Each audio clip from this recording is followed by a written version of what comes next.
नमस्कार, मायभूमी महाराष्ट्र चॅनेलमध्ये तुमच्या सर्वांचे खूप खूप स्वागत। आज आपण रेसिपीमध्ये पाहणार आहोत कांदे पोहे।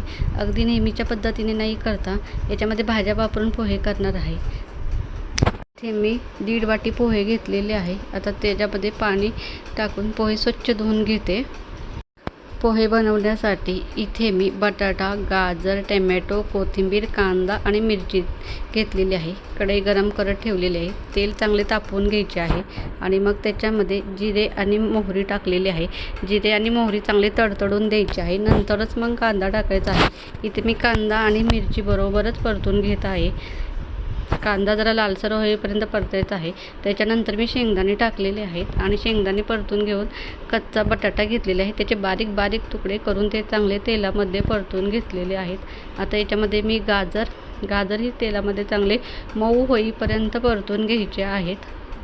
बटाटा आणि गाजर मऊ होण्यासाठी इथे मी मीठ टाकलेले आहे, कारण कच्चा बटाटा आहे आणि गाजरही कच्चे राहू नये त्यासाठी मीठ टाकून परतून घेतलेले आहे। पटकन सॉफ्ट होऊन जातात। त्याच्यामध्ये हळद टाकून हे सगळे व्यवस्थित असे परतून घेत आहे। 1 ते 2 मिनटं परतून घ्यायचे आहे।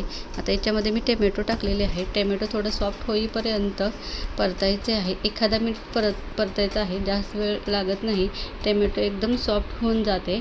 आता याच्यावरती झाकण ठेवून एक वाफ काढून घ्यायची आहे। आता हे झाकण काढलेले आहे।